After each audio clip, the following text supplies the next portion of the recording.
Welcome to Politics Done Right. I am your host, Egberto Willies. This is the progressive program that will take the mystery out of politics.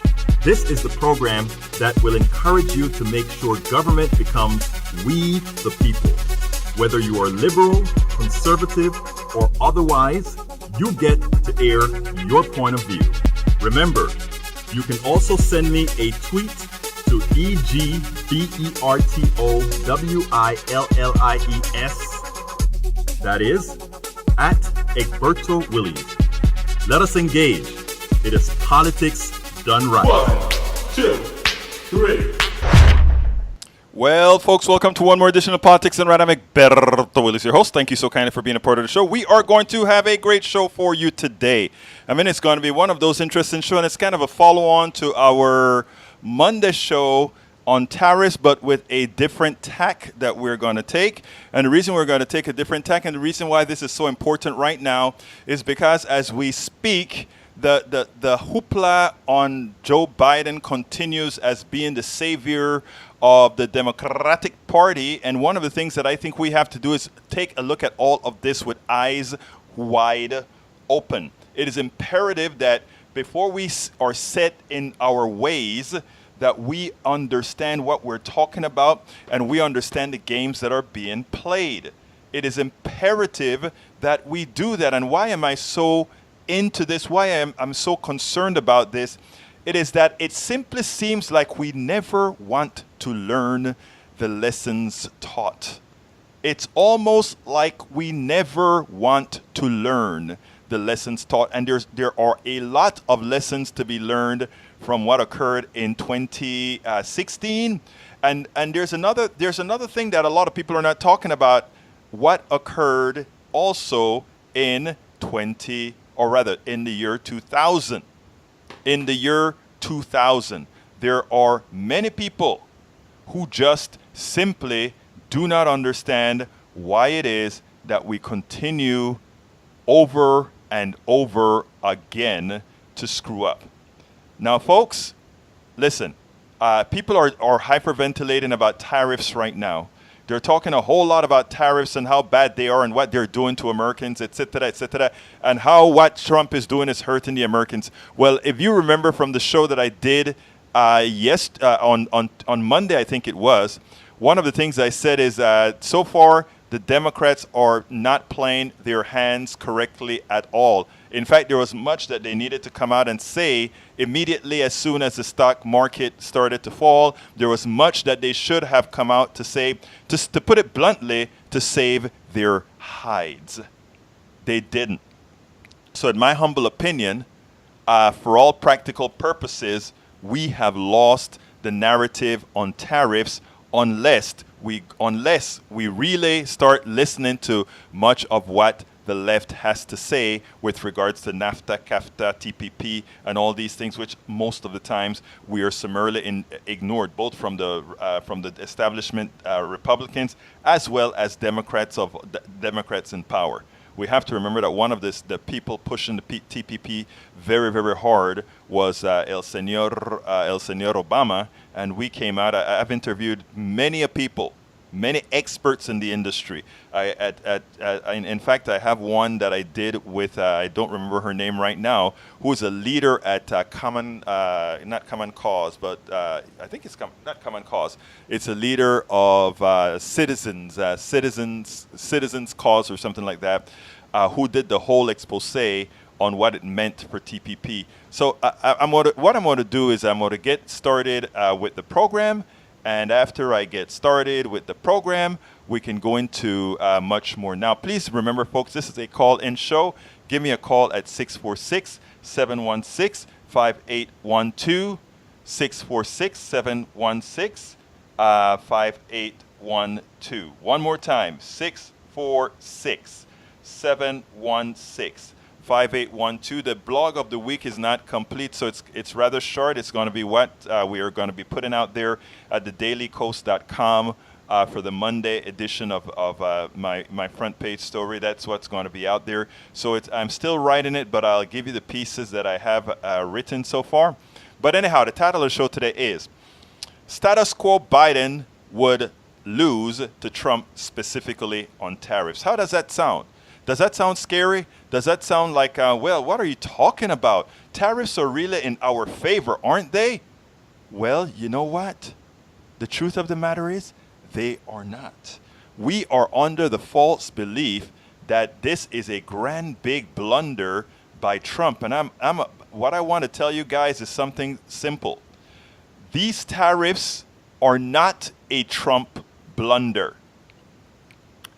If Trump is intent on playing it the way I think he will, I think it stands a chance of being a winner. Is it going to hurt people?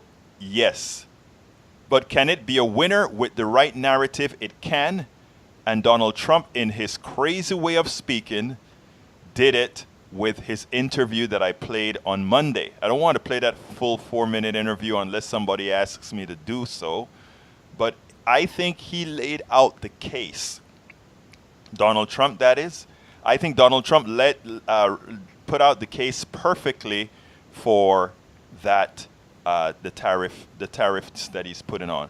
But anyhow, continuing with the show. It is hard to believe that so many are unable to think through more than one level of indirection. Trump is showing the potential to clobber Democrats using tariffs to counter the status quo, the mythical center. So Trump, I think, is going to use I don't know if people recall, during the election of 2016, I kept on writing blog posts, and I kept on saying, Trump is getting to the left of a whole lot of these guys now. Trump is getting to the left of a lot of these guys. And we preached all along that America is really not a conservative country. Economically speaking, it is not a conservative country. Socially, we have a strong and active conservative wing. You know, people who don't believe in abortions, people who think they believe in not having deficits, etc. But that isn't true when you take a look at what they want.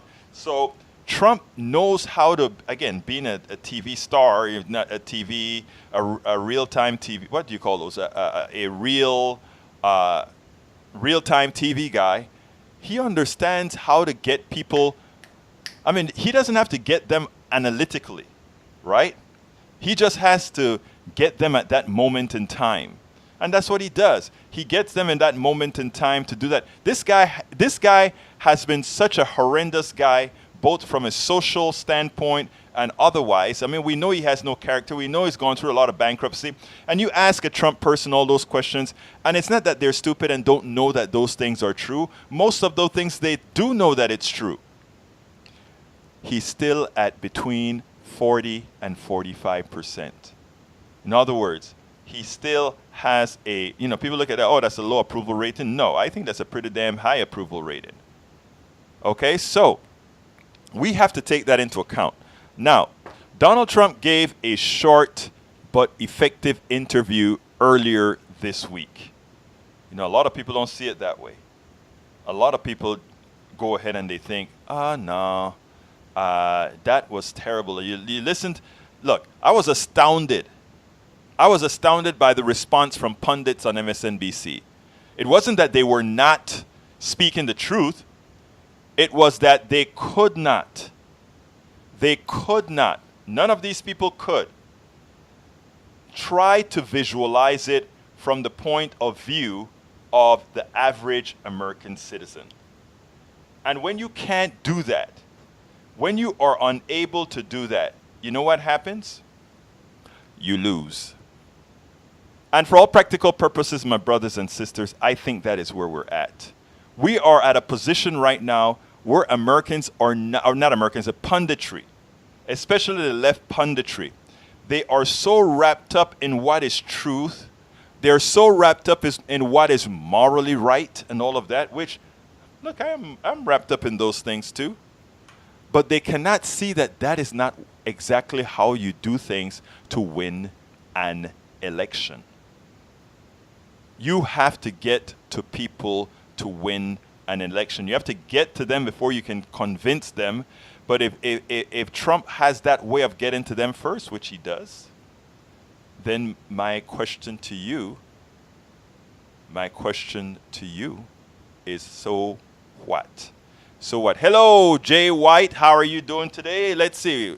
You have a message here that says today is the last day. Please donate to help get Mike Gravel on the Democratic. I don't know if Mike Gravel was actually trying to get on the stage. Hello. Anyway, hi. Let's see. Jay White. How are you doing, buddy? Great. Thank you for being here. And remember to tell other people about the program. I'm talking to somebody on YouTube right now. Kathleen Morgan. How are you, my dear friend? I'm trying a new thing. We have another tool that connects all the messages together. In other words, it unites the Facebook messages, the Facebook messages, the YouTube messages, Periscope, all of them together, so that I can have it in one place. So let me tell. Hi, Kathleen. Let's see if it really works. So I'm trying to do it in real time to make sure that it really works. Anyhow, so going back to the beginning of the program we have. The thing is, I was astounded by the response from the pundits on MSNBC. It wasn't that they were not speaking the truth. It was that they could not understand that it does not matter what they think, but what the people who are going to vote think. The thing is, except for Bernie Sanders and Elizabeth Warren, the Democrats have not given the voter a transformational vision of our economy that will help all those who are economically depressed. Trump is building one. And whether he gets the beneficial terms from China or not, because Democrats have made no cogent counter narrative in the aggregate, Trump may win over enough. And when I'm speaking in the aggregate when I say Democrats are not making the appropriate counter narrative, because there are some that are doing it. Of course, there's Elizabeth Warren. Of course, there's Bernie Sanders. But those are the ones that everybody in the establishment party they're banging on those guys because they don't want those guys to be the representatives of the party. They don't want them to be the elected in the Democratic primary. And why? Because they will be challenging many of the big donors of many of the centrist Democrats. That is the real issue here. That is the real issue why we're forcing Biden into being the inevitable candidate, the only person who can beat Trump. This is the biggest ruse I've ever seen, and it's also orchestrated by Trump and his team. Trump and his team has everybody believing that they are so scared of Uncle Joe. They are so scared of Joe Biden because he can get the white working class. Really? That's bull. Let me tell you. Well, I've told you the story about Obama and the white working class before. How the guy said, honey, or the woman asked, honey, who are we voting for? There's a canvasser at our door. Who are we voting for, honey? And the guy comes back and he said, honey, let them know we're voting for the N guy. They were voting, they finally found a reason to vote their interests. That is how Democrats win. Democrats win because they are seen as the party of the people, and when the people believe that in fact they are going to go out there and represent them, then and only then are they going to get the vote. People can say, oh, but wait, did Hillary really win the race? Yes, Hillary really won. But it so happened that you know how we're electoral college. Hillary should not, our message should not just win elections. Our policies should decimate the other side. Because ultimately, if we follow the progressive policies, it is what the American people want. Okay? It is what the American people want if we follow the messages as they should. But unfortunately, we don't. Anyhow, continuing with the program. I want to, before I get into the blog of the week, I want to talk about this drumbeat to war with Iran. This, a lot of the pundits are saying this looks like a setup to Iraq. How we got into Iraq by creating all kind of things and lies and so forth. Well, you know, in Iraq, we came up with lies like he had weapons of mass destructions, and we came up with drawings and all these kinds of things to fool Americans. Trump and his people are better. Trump and Saudi Arabia and Israel are better.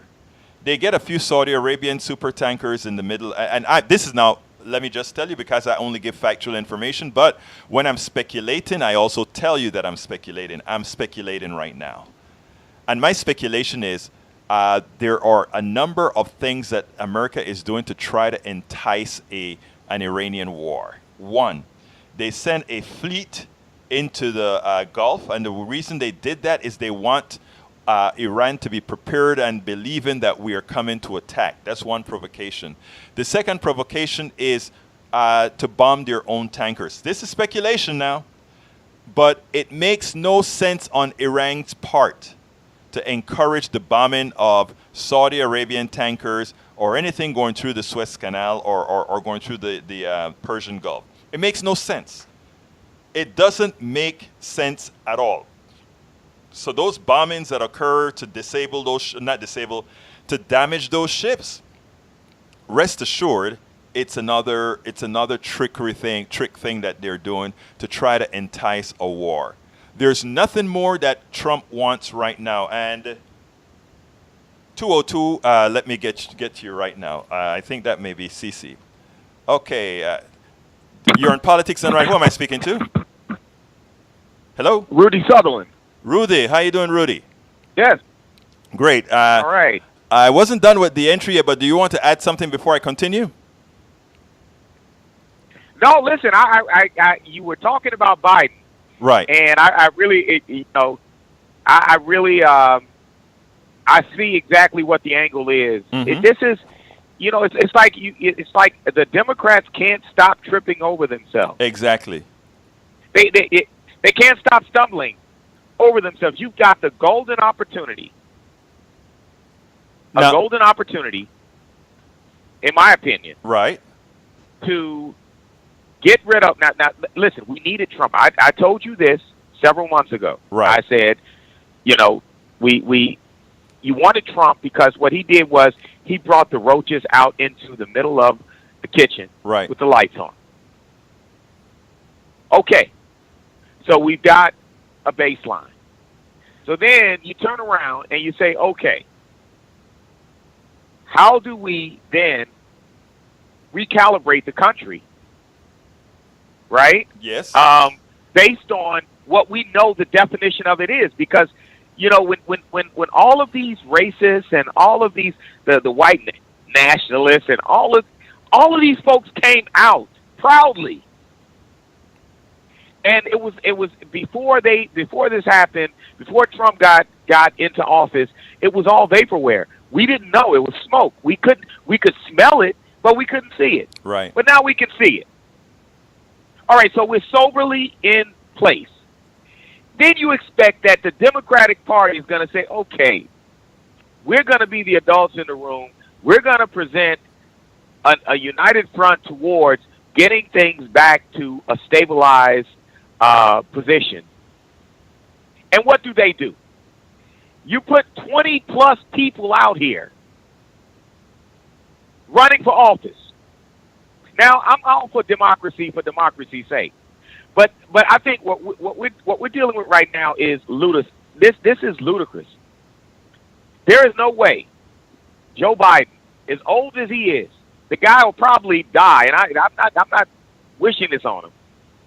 I'm saying this guy would probably die before he actually runs for office, in the primaries, a post-primary. I'm looking at Buttigieg. I'm looking at Kamala. Mm-hmm.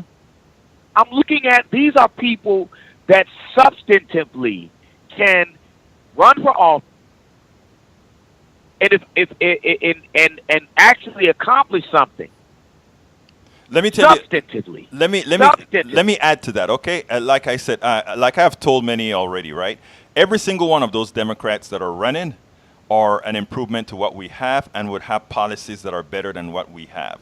But here is what I try to tell people, and I've written several blogs about this. I've gotten sliced up at dailycoast.com about it, but Trump does it all the time. Trump ran to the left of Hillary Clinton. Nobody wants to admit that, but Trump ran to the left of Hillary Clinton. Trump wasn't going to give socialized medicine or Medicare for all, but he was going to give socialized medicine and Medicare for all because everybody was going to have, every single American was going to have very cheap insurance they can afford that was a ton better than Obamacare. That is socialized medicine is what he was about to offer. Okay, he goes ahead and he said, I am going to give all these people, workers, don't move out of these depressed areas because I'm going to give you a job. Okay, that is called some sort of a socialist thing that he was going to do because it was going to be the government ensuring that he creates the environment to give you a job. All these things is what Donald Trump was doing. We now hear from people like Klobuchar, oh, we can't really do that. We have to stick with things that are realistic. We hear even Buttigieg, when he talks about Medicare for all, he talks about, well, I'm not really there yet because X, Y, Z. Now, when you talk about Elizabeth Warren went ahead and she has documentation and paperwork on policy on how she would do it. And the other thing that I saw with her is that she has an aggressiveness that can actually fight Trump. But here's the kicker that I really want to get. What is Trump doing? Trump and his people, you and I can differ on who we want to be the Democratic representative. That's fine. One thing we do agree on, it cannot be Biden. Okay? And here's what's going on that is so dangerous. What Trump is doing is making Biden look like he's scared of Biden, and he's helping the Democratic establishment put somebody in there that has no problem continuing to carry water on NAFTA, CAFTA, TPP, and all these things that we know are detrimental to the American worker. So Trump is putting out on his tariffs. Biden. Say it again. Biden, yeah. Biden is all. No, Biden is it. Yeah, Biden. No, what Biden and I totally agree. You know what, Alberto? This is rare because you and I very rarely agree. I know on much. Yeah, but you're absolutely right. Here in this point, Biden represents a return to what the past generation considered a norm. Exactly. Stability for them. Right. That's what he represents. What we need, and listen, I'm saying this. I know the Republicans are not going to put forth anything to challenge Trump. Trump is their card. Right. Period. Right. Now, what the Democrats need to do, in my opinion, if you're going to try to recapture something similar to what your mantra was, then you bring these young folks up. Like I said, I'm looking at Beto, and I'm looking at Buttigieg, and I'm looking at Kamala Harris. Great. I mean, I don't. Period. Let me tell you, if those three people, any one of those three come out, I will vote for them, and I'll vote for them proudly. I want Elizabeth Warren or Bernie Sanders. But again, I will vote for those three proudly. But you know, hold on, but here's the thing. Go ahead. But you know, listen, Egberto, you know as well as I do that Bernie Sanders and Elizabeth Warren would never, ever win in a general election. Let me tell you the reason why is because here's what. Let me tell you this. Unless unless they get a coalescent bundle of Democrats to come out and vote, there's no way. I'm talking about in the general election. I'm not talking about the primary. I got it. Let me tell you what I'm talking about in the general, however. I'm looking at not only the Democratic, believe it or not, I am not looking at the Democratic base solely for Elizabeth Warren or Bernie Sanders. I talk to a whole lot of people, right? A ton of people. And what I'm seeing, believe it or not, is I am seeing when people get quiet enough to listen to Elizabeth, and when people get quiet enough, let me tell you, I was a Bernie Sanders delegate.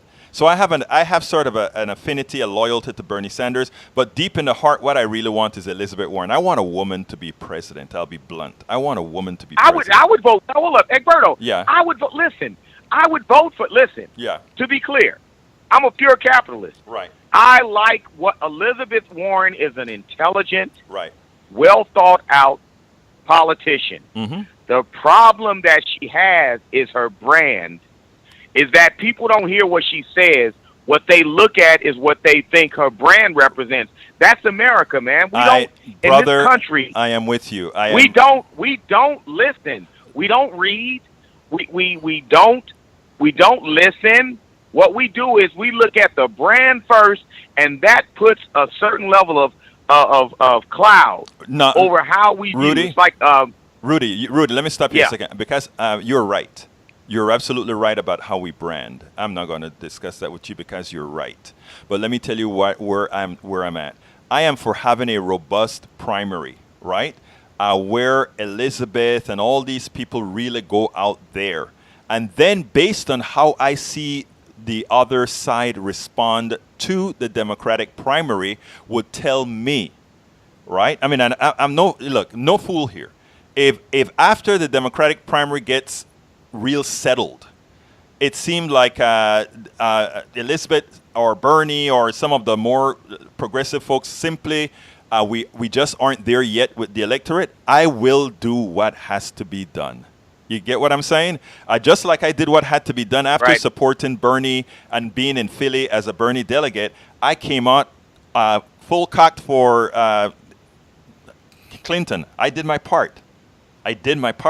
So, and I mean, I don't mean half stepping because, oh, my guy lost. I came out full fledged for Hillary Clinton.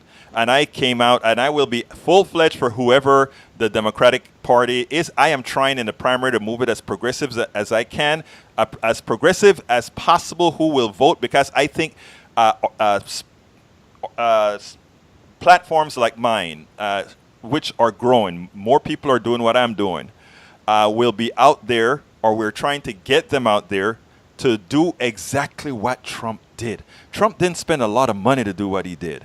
Okay, and that is to reach people where they are. To reach people where they are. So what I'm saying is this, Rudy. I am no fool. You are no fool. What I'm saying... No, what he did... No, listen. Trump would have... Listen, had Bernie not run... Let me just... To be clear. Mm-hmm. Bernie...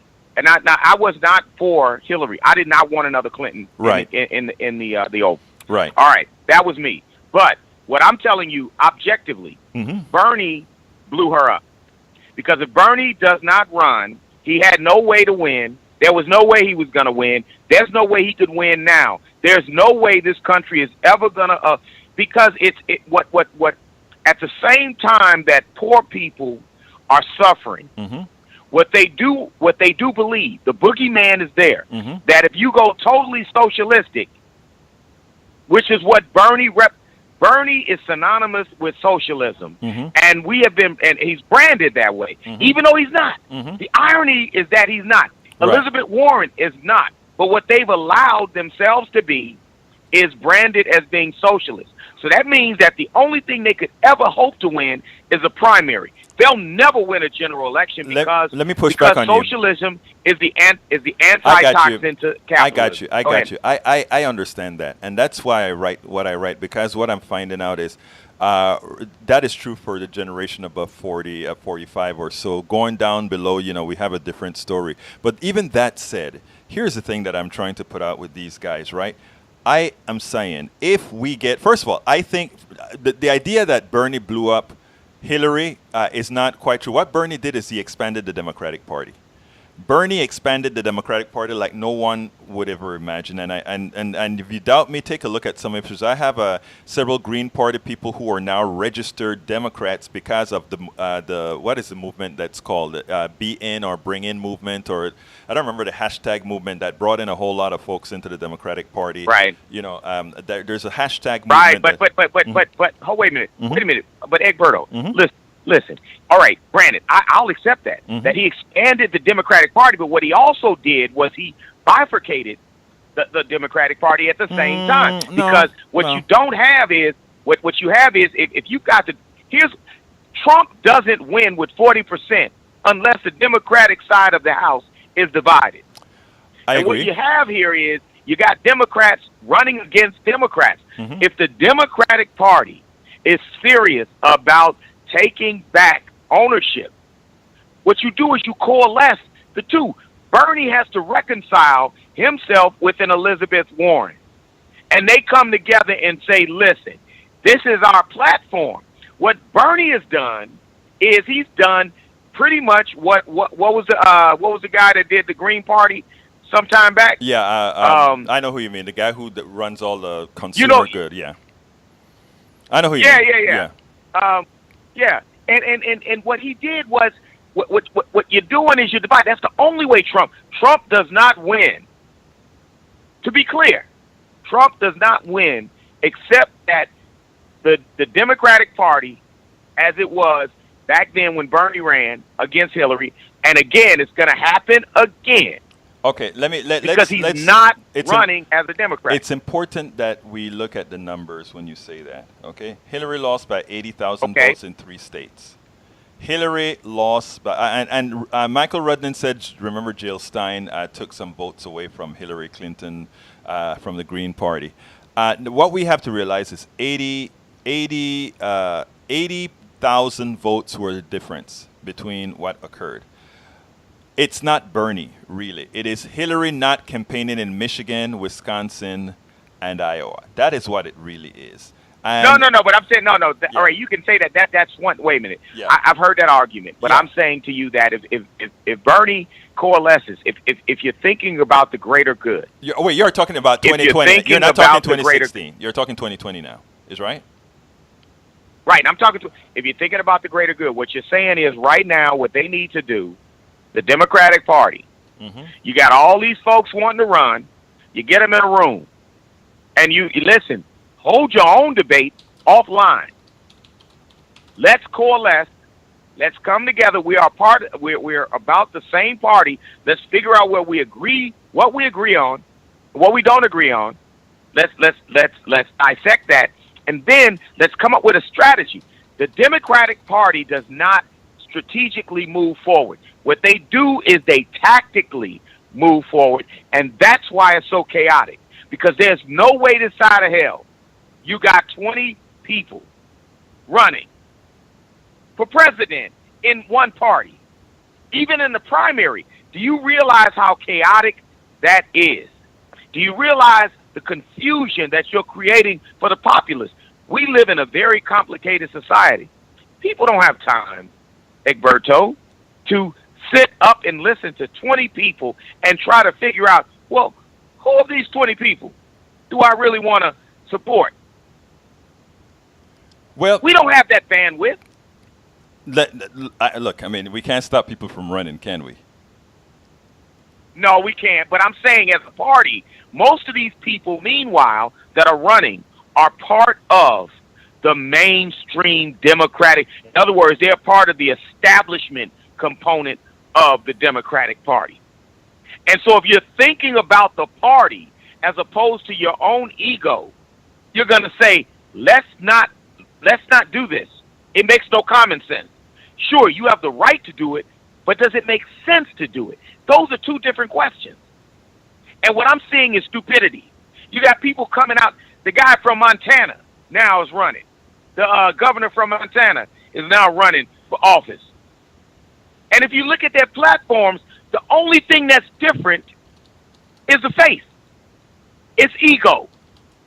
It's ego. And what they're trying to do, each one of them is selfishly trying to do what Trump did when he ran, when there was like 16. I don't know how many people ran when he ran against himself. But the bottom line is this.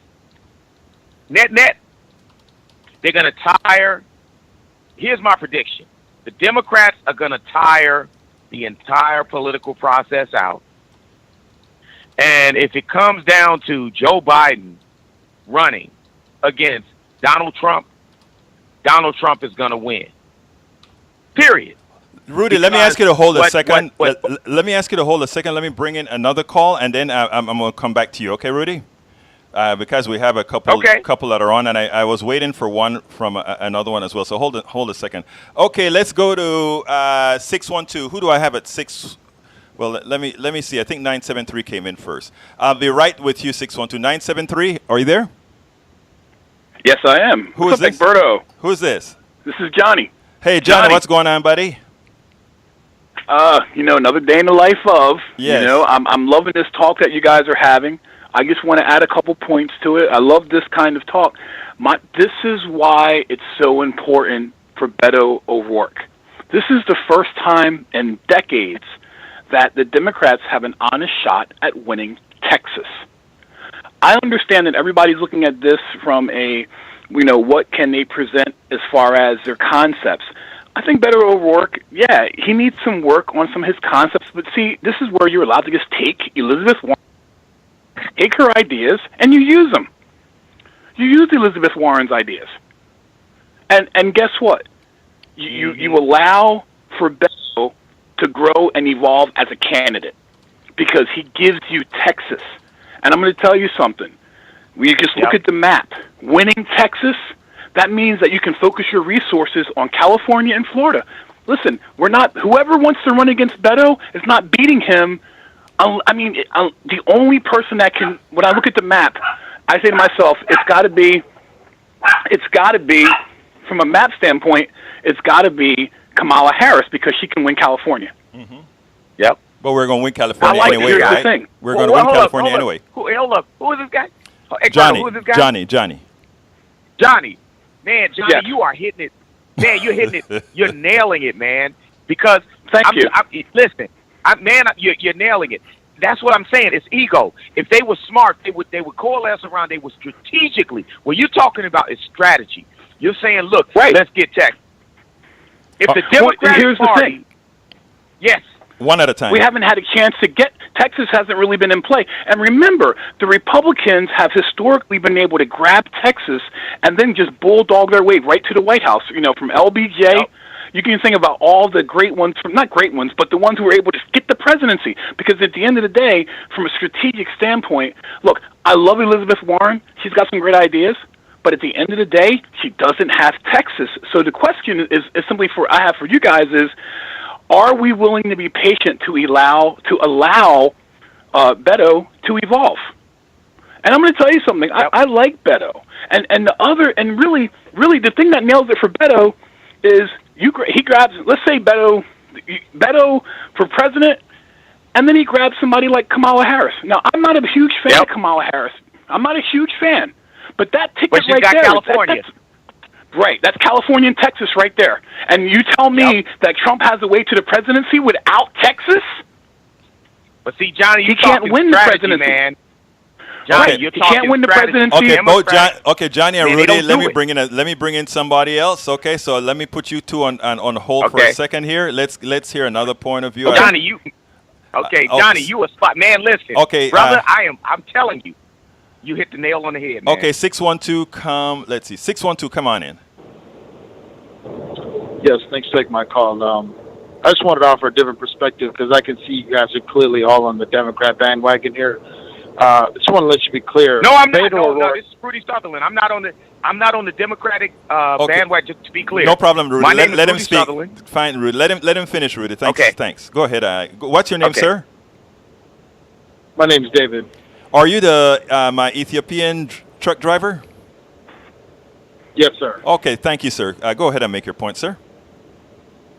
Yeah, I was going to say, as far as nationally, a guy like Beto O'Rourke has no chance of running. Let's remember who this guy is. This is a Irishman named Patrick O'Rourke, who's using the name Beto as a shameless attempt in Texas to get Latinos to vote for him. Now, if you think that's going to fly nationally and not be a problem, I don't know what you're thinking. At the end of the day, this election is coming down to the Midwest. The reason why Democrats are riding with Joe Biden is they understand they need him to help win states like Pennsylvania and Ohio and even Michigan.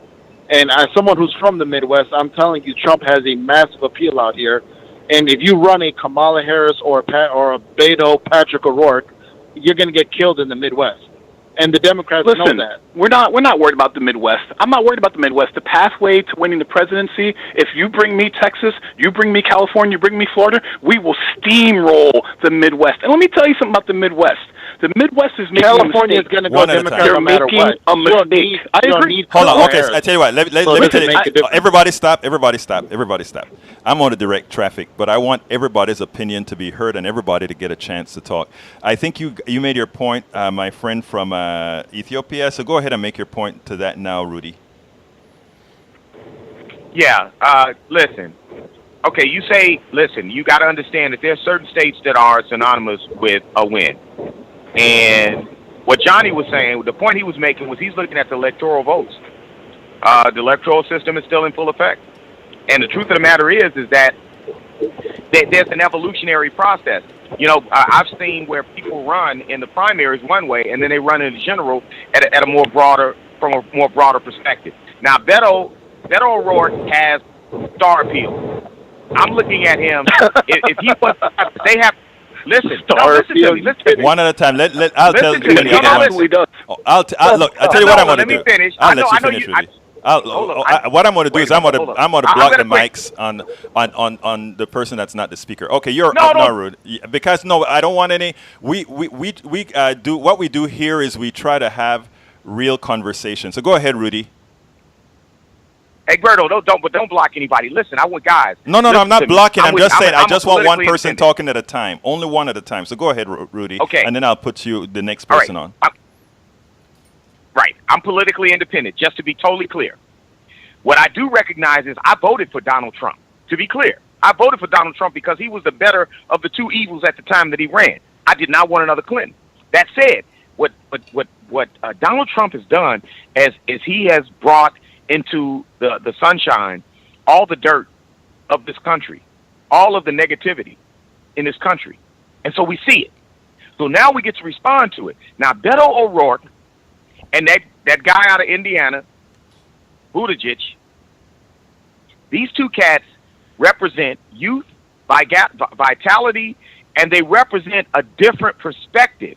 All I'm saying is, if I'm in the Democratic Party, what you want to do is strategically come together and coalesce and figure out what your message is going to be as a collective. And some of these people need to sacrifice themselves, agnostic of their ego, and support one party for one individual for the sake of strategically getting the electoral votes. And what Johnny was saying, which is what I agreed with, is that, listen, and this is the truth, if you turn Texas, well, you get California, you somehow get Florida, man, it's a lock. Okay, let me. That's all I'm saying. I'm going to bring David back in and then Johnny. But let me just say one thing that I want to point to you on. Rudy voting for if I understand what you're just saying correctly, Rudy, I think you think that the nastiness, bringing the cockroaches out, occurred after Trump was elected. I saw the cockroaches during the process, so I don't know why it is that you didn't see it. Just my curiosity. You didn't see that before? No. Listen, let me be clear. Yeah. Let me be clear. What I saw, here's what happened. And Egberto, listen. In my world, I'm always wanting to see. I don't speculate. Okay. I want to see it. Okay. I don't speculate. And so what happened when Trump was running, they were coming. They were coming. What I'm experiencing in business and everywhere is that they've gotten comfortable out here. The roaches have gotten comfortable, and when they get comfortable, you can name them. Okay. You can tag them. Got it. Okay, let me document. Let me get to David, and that's what we've been able to do. This is Egberto.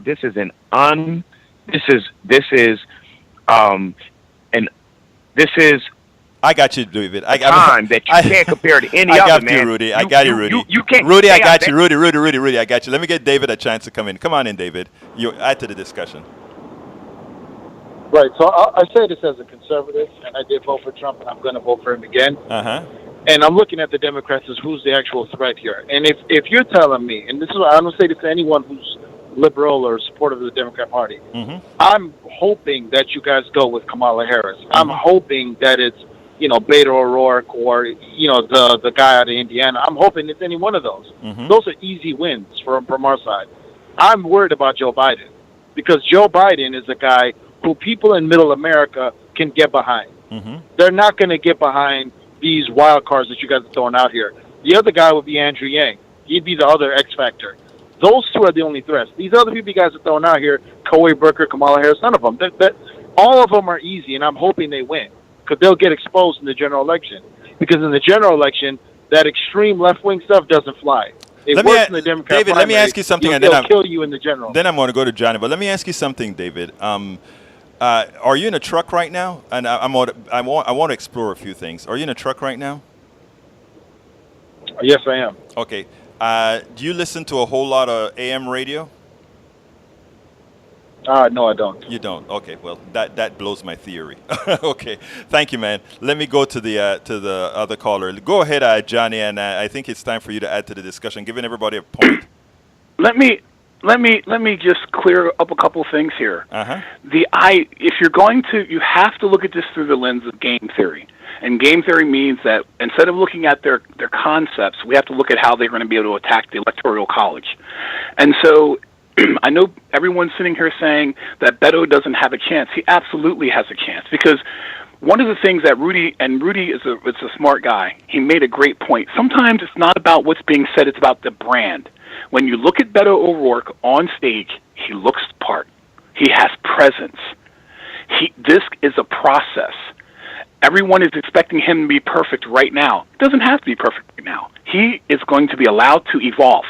You put that young man on the stage with old man Trump, with old tired Trump, and then I got to hear people threatening like as if Trump has a chance to win this next election. Let me tell you something. Trump has no chance to win this next election. And the question that the Democrats have to ask themselves is, do we want a guy like Biden who's going to try to reestablish the Obama thing, whatever that was?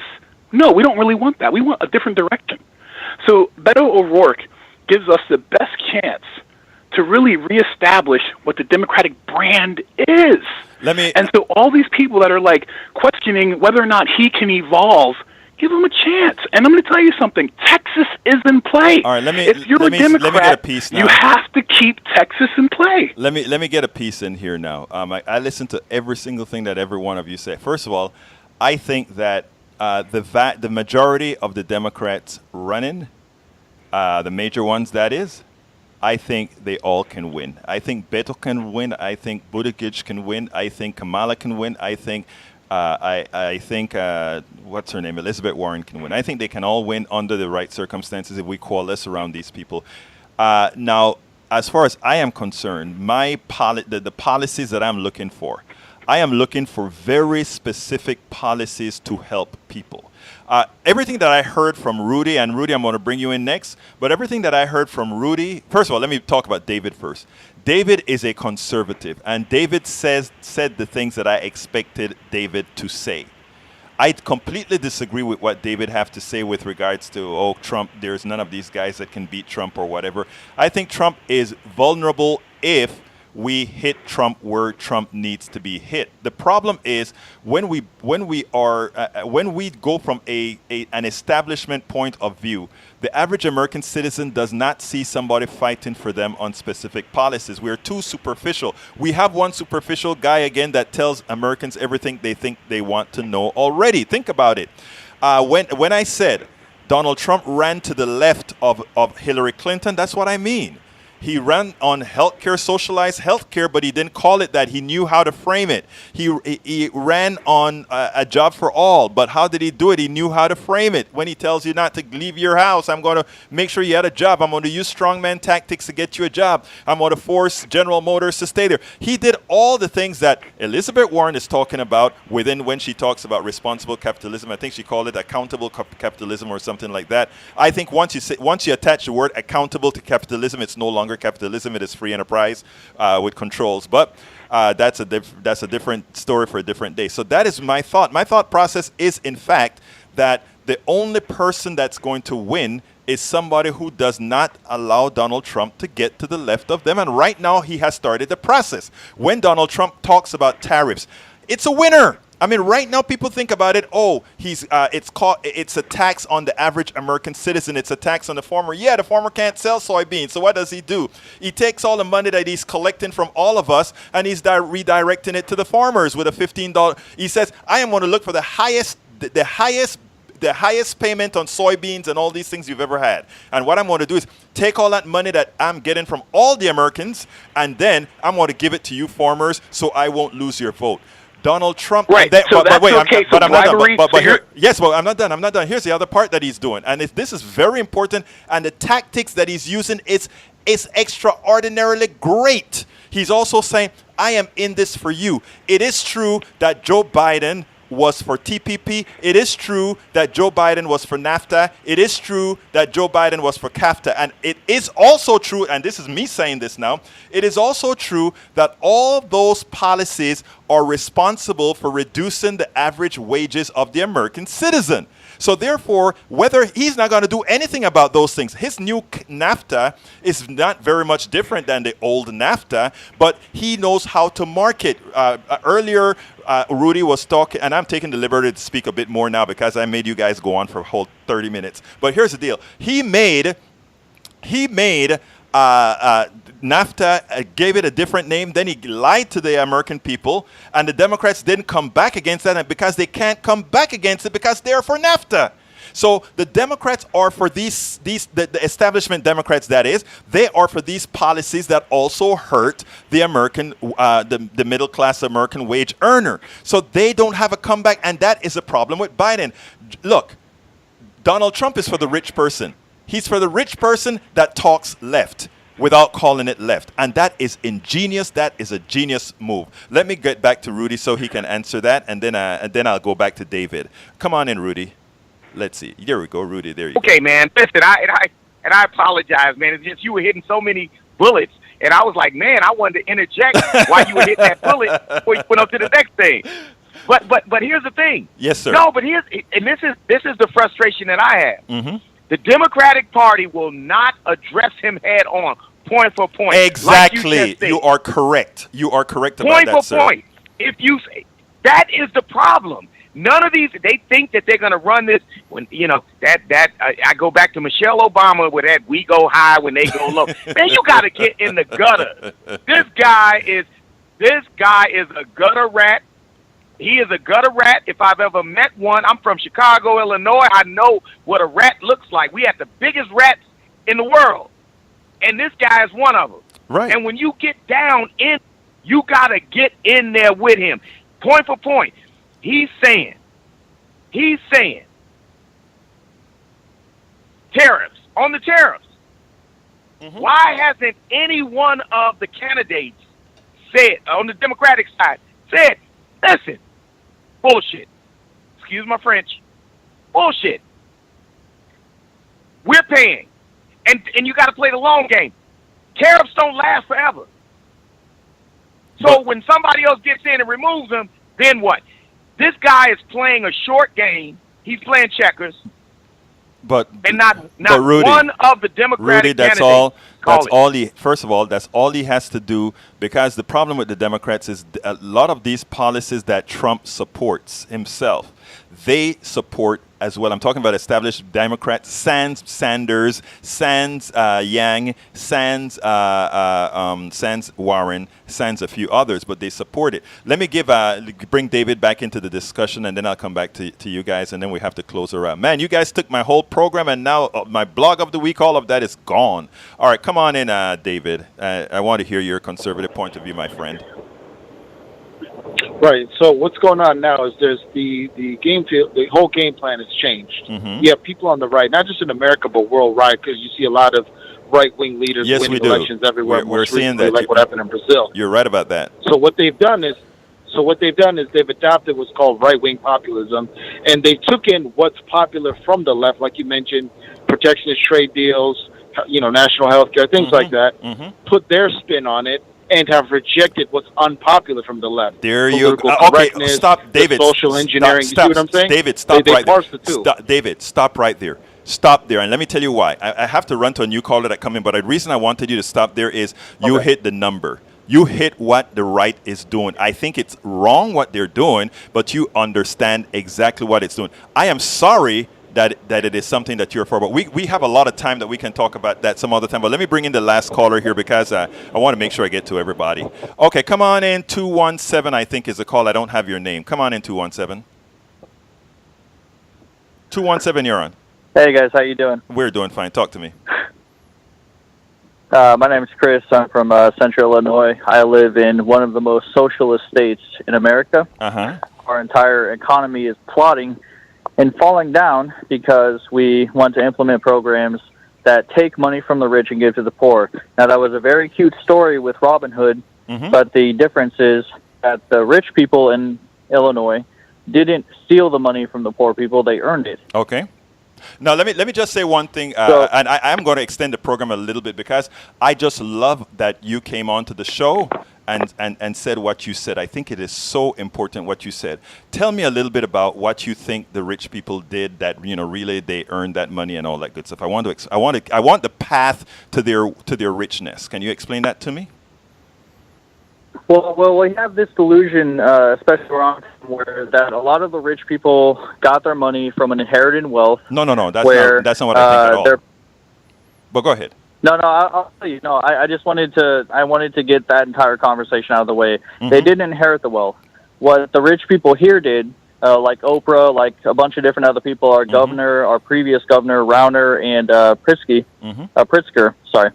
What they did was they found a hole of supply and demand. There were people that wanted to have a service, and they didn't have the service, so they provided the ability to be the middleman, right? And they filled that role, and they were able to exploit it financially to the point that they were able to make a bunch of money off of it. And I agree with it. That's fine. Not a problem there. So, and that doesn't have anything to do with democratic socialism, that they can do that. There's nothing in democratic socialist mantra that prevents them from doing that. So, now that I think I get the notion of what you're doing, of what you're saying, which is good.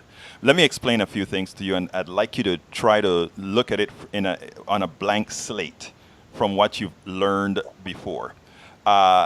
I'm going to use Jeff Bezos as an example because Jeff Bezos is worth $160 billion. And I use him because he's on the extreme end. Okay? Jeff Bezos created... The owner of Amazon? Amazon. The owner of Amazon. Okay. So Jeff Bezos created Amazon. Good thing. I mean, he created Amazon, which followed the online marketing that many other people were working on, including myself. I'm a software developer. I'm an engineer. I gave up my company to do political activism completely. That's what I did. Anyhow. But back in the early days, in the 80s, I think it was, I created a platform to do what Amazon is doing. And I created a thing called One Click. Turns out I didn't know that Amazon patented One Click. So therefore, we used the laws of the land to freeze out somebody like myself who had a one-click application. And by the way, One Click isn't anything special that other people couldn't have thought of either, okay? But that one thing gave Jeff Bezos one of the upper hands in making his money, right?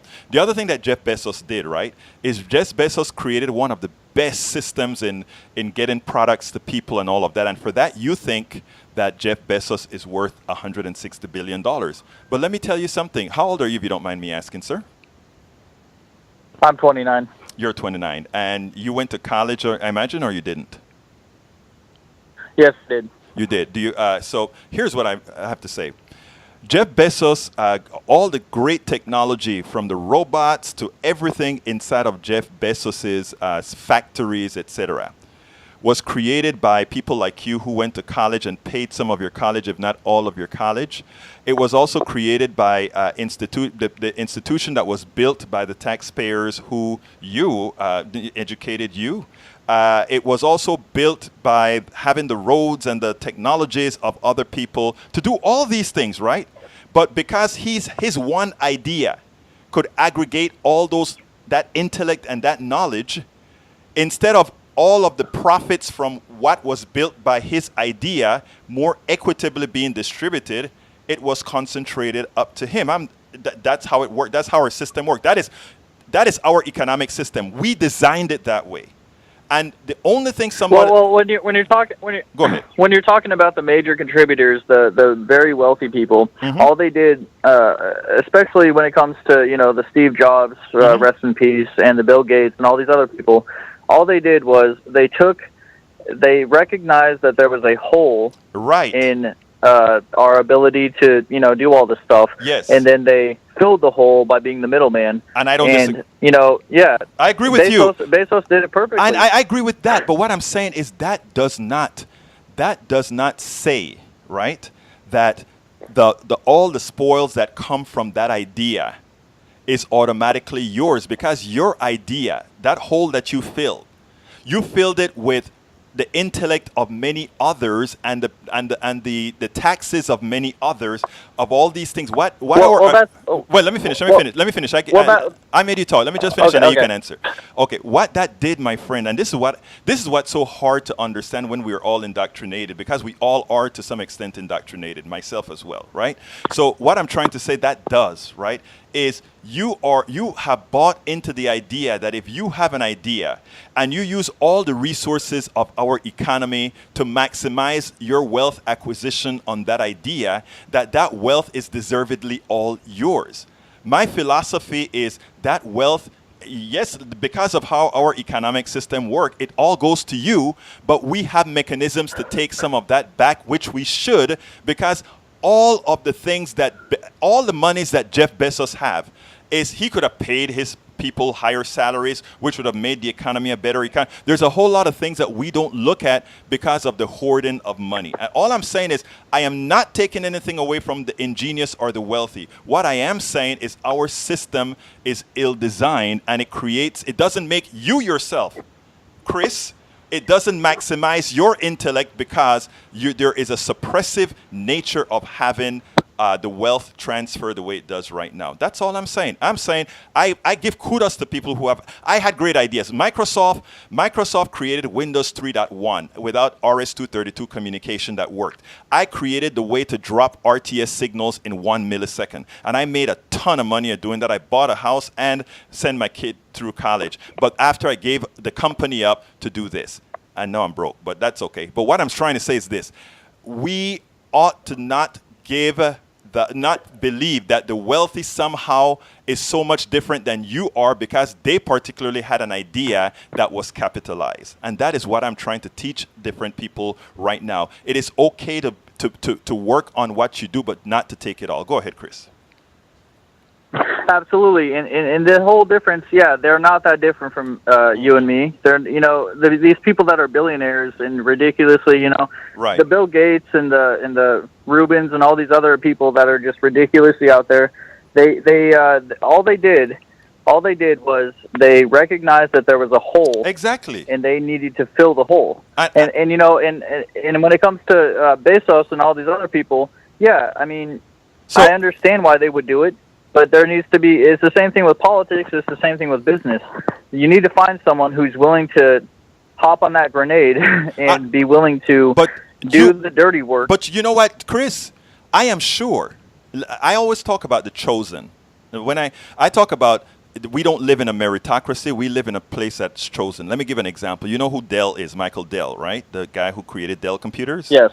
Believe it or not, we went to school together, right? Michael Dell is a few years younger than I am. I used to go to PCs Limited to buy product from Michael Dell when he was in a little strip shop selling computers. I used to build my own computers, and I used to buy computers from him. I'm just gonna say you established your nerd status. I'm a nerd. I'm a son of a gun nerd, brother. But anyway, so I just wanted to tell you that so I used to go buy the parts from him and build computers, and in fact, come on, get out of there. Anyhow, what happens then, right, is that I used to build my own computers, and I used to sell computers that I built, etc. So I used to buy them from him. But there were a lot of other sweatshops, we call them sweatshops, that used to do that, right? But he got chosen. He got capitalized. He wasn't some wealthy guy or anything like that. The system chose him. Did he have the best set of computers to be built? No. In fact, I took a lot of his parts and built some ingenious little computers. You remember the ISA bus, and at the time it was the PCI bus just coming out, and that sort. I did a whole lot of that. I was never going to be a Dell. Dell got the opportunity because he was chosen. So what I try to tell people is, don't look at somebody who is wealthy and has all this capital as somehow inherently deserving of it over somebody else. Because if you look at Bill Gates as well, Bill Gates ran to Washington. He bought something called CPM. It was a system. Was written by somebody else, and he licensed it to IBM, and he made a whole lot of money. It wasn't his intellect. So what I'm saying is, we have to look at the wealthy from a point of view as, yes, they did something that worked within the way our system worked. Somebody chose them within the plutocracy to be successful, to get ahead, and they did. Once we get there, we can then start really talking about having equitable policies.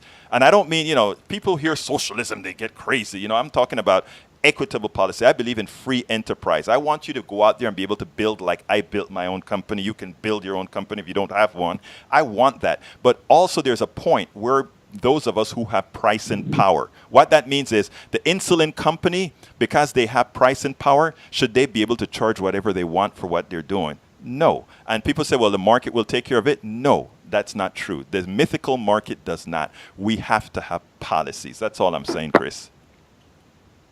Well, at the end of the day, realistically, the market does. It's that invisible hand of the market that determines prices. Where you have to develop a system that deals with the way products are produced and what people are actually willing to pay for them. Let me stop you a second. I need to stop you because that's not a true statement, and let me tell you just how it's not true.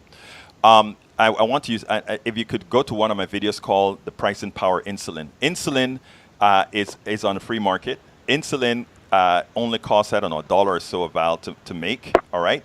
Insulin, the only purpose for insulin costing what it costs is because the companies who sell it have pricing power. They want to give a constant return, 7% or more, to their shareholders. And remember, it's not patented. And secondly, it doesn't cost what it is. So the market has not worked for insulin. And all I'm saying is where the market is working for things, fine, let the market work. But when the market ceases to work, we have to take control where it does not work. And it's not working for insulin, and it's not working for a lot of things. Go ahead. Because I had a friend who was in a car accident. And he inherited, or not inherited. He was his settlement was money, so he opened a pizza shop, and he came to the realization that it only costs about $1.50 to make a pizza, and you have all these Domino's, Papa John's, all these other people out here selling pizzas for $10 a pizza. And so what he did was he undercut the market, and he was able to sell a bunch of pizzas to a bunch of drunk college kids on campus. Yes. And he was actually able to make more money. $500,000 in 4 years. Yeah, but you know what? That's true. Remember, we are not arguing about whether the market work in those areas. Remember what I'm saying. My thing is, I don't want an ideological block on our economy. An ideological block says, let the market work. My block is, let people live. And what I mean by that is, it worked perfectly on the way the pizza thing with your friend worked out. But it's working horrendously in the healthcare industry. The market simply doesn't work in the healthcare industry. And people will try to tell you... Well, in the healthcare... Well, that's not really fair because the healthcare industry is growing more socialistic as time passes. So that's not true, though. No, again, that's not true. You see, and that is what I really try to talk to people about, Chris. We cannot listen to the messages coming out by the Partnership for the Future of America because they designed arguments to seem like it's the truth. It is not socialistic. The government cannot negotiate prices for drugs. The government, I wish it were socialistic. Well, that's what Obamacare was. What do you mean? No, Obamacare was that. They were like, you can keep your physician, you can keep your plan. Let's be honest. Let me tell you. You know what? I don't like Obamacare. I don't like Obamacare because it is not socialist enough. And I think in different areas, and I use the word, I really shouldn't use socialist because I said I was going to stop using it. But when they talk about government control of health, I wanted the government to control paying for health care. I wanted it to be collected in taxes and then everybody have health care and it get paid. And let me tell you why. Because what Obama did wasn't a favor to people in general. It was a favor to the insurance companies. Because insurance companies could continue to charge whatever they wanted. Hospitals could continue to charge whatever they wanted. And drug companies could continue to charge everything that they wanted. The only thing that changed in Obamacare now is that everybody was, everybody, assuming all the states went for the Medicaid expansion to the Affordable Care Act, everybody would have been insured, at however high price, but everybody would have been insured. That's the only difference. The socialist healthcare system is easily comparable to the federally backed student loans. Oh, let me correct you there. The federally backed student loans. I asked somebody to Okay, do the go on. following. So I asked somebody to do this, and you can yourself, right? You don't need to listen to what I am saying. You listen to the people who are living under that system, right? So what you can do is do what I did. I took, during the Obamacare debates, I got 50 random telephone numbers out of Canada, and I called them. I asked about their satisfaction for their health care, and I asked them a whole list of questions. I plugged it somewhere about what they thought about their health care, and then also, do they know how the American healthcare system work? And the only thing they did most of the times was laugh, and they couldn't believe how stupid we were. That's what many of them said. Now, what I asked in a couple of blogs ago, I said, I want our American people to do something. Get 10 guys that you're friends with, and go to, there are several different kind of universal health care out there. There's a Canada model, there's a British model, there's a Taiwan model, there's a France model, there's Switzerland model. Get random None of the countries that you can name have a population of over 100 million, and that's the problem. No, that could you tell me with a major population, it doesn't work. Why not? Please tell me why. Actually, don't we always say that the more you have, the better things scale? Why wouldn't it scale? Tell me what would happen. Okay, let me ask you the question. What makes 50 million different than 100 million? 50 million on what? What taking care of 50 million? What having a system with 50 million? No, because this is the whole difference when you're talking about European countries compared to America. Because European countries, they have an entire social dynamic that was made up over 1,000 years. They have cultural ideologies that match up. They went through the same wars. Everyone there, they might debate here and there, right. But the people that actually live in France, the people that live in Germany, Scandinavia, they are a people. And in America, we are a people too, but we have millions of different people from over 200 different cultures, right. different lands. So what? And we're trying to come together and have a better understanding. But my question to you again, Chris, mechanics. This is where the debate is at. I know, and that's what I'm asking you. I'm asking you. My question to you, Chris, again, my question to you is, what makes it different? In other words, if it works for 50, what is it in America that you think cannot work if we paid taxes, everybody had a card, and they went and got healthcare? What within each of our psyche makes that makes getting healthcare in that fashion anathema to Americans itself? My problem with what you're talking about is that we have a larger population. More population means more resources, and we can't take care of everybody. Okay. I know that we distribute. Okay, I mean, is that a fair point? Yes, it is, but no. Let me tell you why it's not a fair point. Here's what I'm saying: if there are more people, that means we're collecting more money. Okay. If there are less people, we're collecting less money. No, not necessarily, because China's GDP, they're 4 times the population of America, and they're only 60% of the GDP annually. Okay, so more people doesn't necessarily mean more money. No, I'm talking about within our country. But the other question is, should we then just allow people to die? I'm not saying allow people to die. A doctor, upon receiving their doctorate and being employed by a hospital, signs and acknowledges a Hippocratic oath where if someone is about to die, they have to do something to save them. Right. No matter who they are, if they're a criminal, if they're a rapist, or if they're a murderer, right. It doesn't matter. They have to save them. Chris, I'm going to ask you to do something for me. I'm going to ask you to do this, and then I'm going to ask you to call this show some other time again. Because the argument about the volume of people I don't think holds. Okay? I would like you to remove your ideological stance, because that is what I think with most people when it comes to healthcare. This is how I envision healthcare, and then I'd like you to come back and tell me why it wouldn't work. Can you Go ahead. ask me what my ideological stance is? Go ahead. Because that would change the entire conversation. My ideological stance is that you should not have to pay. If you eat healthy and work out, you should not have to pay for other people's bad decisions. Okay. We have a bunch of morbid obese people here who are irresponsible with their eating habits, with their workout, and pretty much everything. And then you have a bunch of people, that's irresponsible to begin with. And then you have a bunch of people, the fact that we have a large population, we don't need to pay tens of thousands of dollars or billions and trillions of dollars to make sure that everyone's okay. you have the responsibility as an individual, which is what America is. As an individual, you have the responsibility to take care of yourself with as minimal government interference as possible. And that's why socialism can't work here, and any social programs need to be scrutinized. You need to eat healthy and work out on occasion. I'm not saying work out every day of the week, but if you work out 1 or 2 days of the week, yeah, you're not going to be a fat person. Do you if drink eat healthy alcohol? And work out, you're fine. Do you drink alcohol? Probably about once a month, yes. See, I don't drink. Okay, do you smoke at all? No. Okay, what vices do you have that you think you have? I'm sorry, what? What vices do you think you have? Any at all? Vices? Vices, like things. Sometimes, I get a nice adrenaline rush by going fast on my motorcycle. Okay, good. I'm glad you used that one because that's a good one for me. If you have health insurance, is that correct? Absolutely. Okay. I don't drive. Let's say I lived in the same state with you, and you and I had the same policy, right? I don't do things that are that. Okay. I don't do things that are that dangerous, like riding a motorcycle to get an adrenaline rush or anything like that. I don't do that, right? So, but you do.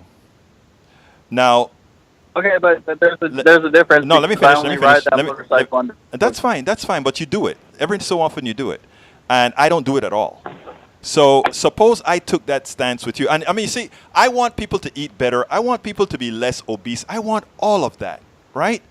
But that's not our... I don't even worry about that, though. I want to be personally responsible. If you do stupid stuff, you should accept the consequences without anybody else having to pay into your nonsense. But I'm going to have to pay for you if you wreck and hurt yourself real bad on your motorcycle.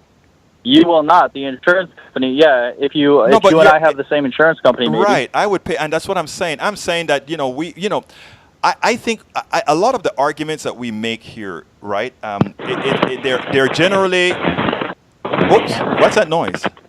Okay. A lot of the arguments that we make here, Chris, is generally of the form that you make, which is not always consistent, because I mean, all of us have our flaws. And what gives us, we have a national pool. We can educate people on how to eat. We can educate, I mean, if everybody had access to health care, they'll go to their doctors, and the doctors will say you're overweight, and we need to start talking about how do we get there. We can do a lot of things that way, but we first have to get everybody health care. And I also think, my friend, I don't believe that at all. I know that. I know you don't believe that. But there are a lot of things that I put up with in our society as a whole that I don't believe in, that I just know how societies work. And we have to do it. So I want a bifurcated economy. I am going to be working my you-know-what off so that we can get a healthcare system where it comes out of general taxes that's paid for progressively, meaning if you make a little bit of money, you pay a little bit of taxes. Everybody's in. If you make a lot of money, you pay more. And everybody's insured. You go to a doctor with a card, and you get it done. We are a rich country. Okay. On that, beautiful. On that same premise. Yeah. Premise. Yeah. On that same premise, single mothers who don't work at all, government stipends and a bunch of government. Okay, so they don't pay into the tax system; they only take out. Yes. Do they get health care? Of course. You know something? Why do they get health care? Because no, it's the same. It's the same issue understand. with illegals. Yes, people that did not pay into the social pool do not deserve to be taken out of the social pool. For the people that you call illegals, right? A lot of these people, when we compare or partition the way things are, right? I could look at you and I said, the people that you call illegals, when you see what they provide to society here at the price that they provide to society, it's a net positive. But I'm not going to, that's a different argument. So we're not going to go into the illegal argument. But what I do want to tell you is the terminology of legal or illegal is the act. The act of being here without permission and without documentation is illegal. So that's why I call them illegal. I got it. Look, I don't think you're a bad person at all. Just realize that. I'm trying to have a conversation with you because what I'm trying to do is get people to expand their minds. And that's why I want you to call back. I want you to listen. I want you to read my blogs. I want you to do all of that. So, I mean, I'm not going to convince you in one day, or I'm not going to convince you at all. I just ask you to open your mind to hear why some of us think the way we do. And sometimes some of it will stick with you. Sometimes maybe some of what you say would stick with me. But we have to be able to open our minds. That's all I'm saying.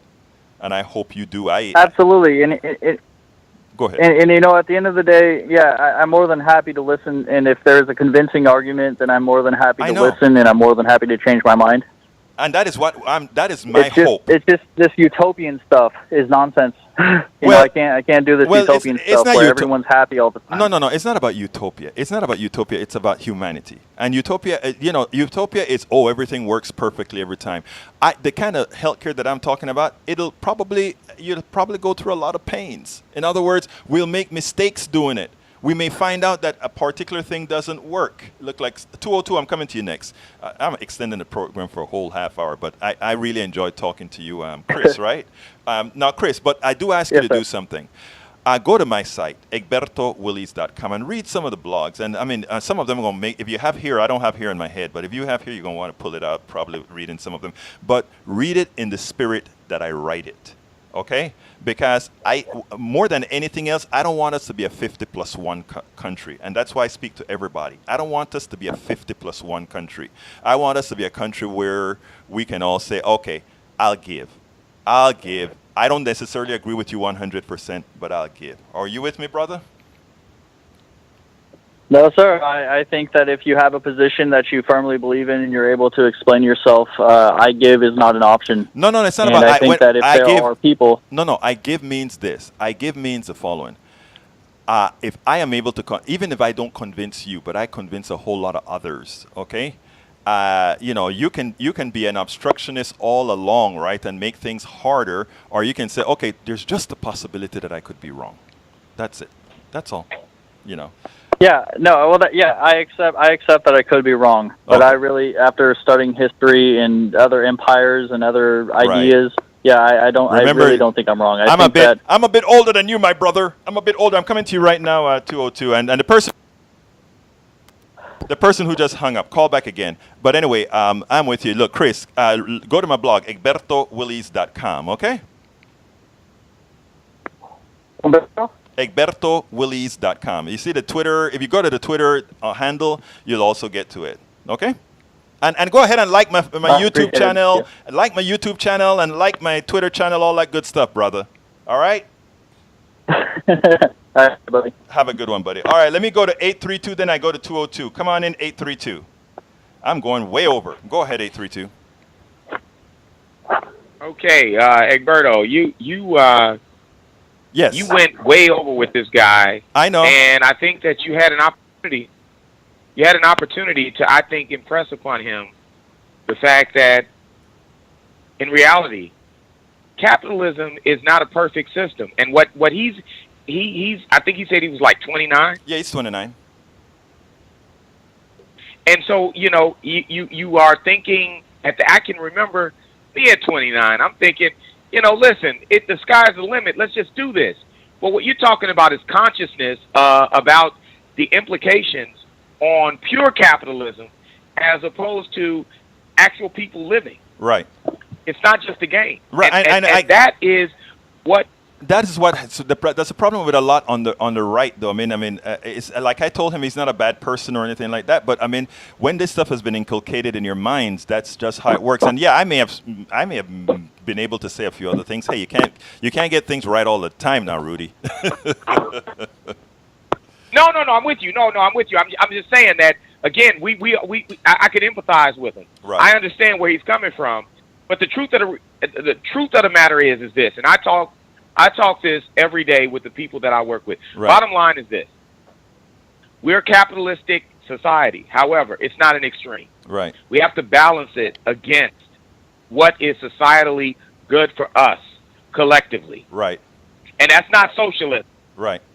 So we don't have to fall all the way to the left to say that, listen, I'm still in the middle of the game. Right. Right? I'm all about let's make all the money we can make, but let's do it with a conscience. All right. That's it. Excellent. Let me bring in 202. I think 202, come on in. Who is this, David? 202, you you're have in. reached the maximum time permitted for recording your message. If you are satisfied with your message, press 1. To listen to your message, press 2. To erase and re-record, press 3. I guess that's David. David? All right. We'll see if he come in. Are you still there, Rudy? Are you still there? You have reached the maximum time permitted for recording your message. If you are... Rudy, are you there? I'm here. Okay, yeah. I couldn't get the other person. I don't know what happened to them. I guess they dropped off. You can come in, my friend, if you're on there. Anyhow, Rudy, I got to shut this baby down. I just went way over all my Vincent Russo. Let me just tell my YouTube folks that are coming in, hello. A lot of people coming in now. It's funny. You go late and then you get a whole wash of people coming in. Good show, man. Look, I appreciate it. Look, Rudy, I got to go. I have to shut this down now, but I appreciate you calling. You guys keep calling and keep listening. And look, folks, don't hold yourself too hard to your positions. I mean, I have positions, and people have changed my positions on here. I mean, Rudy, I've changed one of them. I'm not going to repeat it right this minute, but I mean, you have to be willing. To, it's not about compromising your values. It's about understanding that you don't stand alone. And once you get there, it is easier to communicate. Thank you very much for being here, Rudy. Hey, my pleasure, brother. Have a good one. Shutting it down. Talk to you then. Okay. You too. All right, folks, look, thank you so kindly. This has been Politics Done Right. We didn't completely cover the subject that we were supposed to cover, but we got all those calls in today. I do appreciate that. My name is Egberto Willies. This is Politics Done Right. And you know how I shut down this baby. I am what? Out.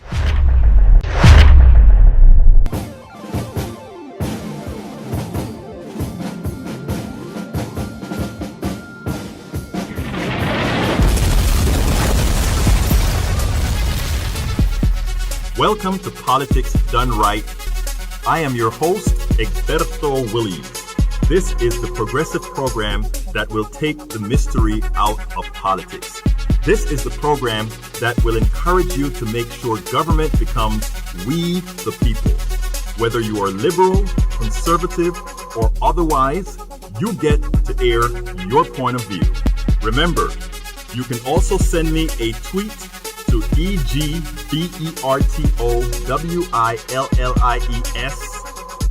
That is, at Egberto Willies. Let us engage. It is Politics Done Right. 1, 2, 3.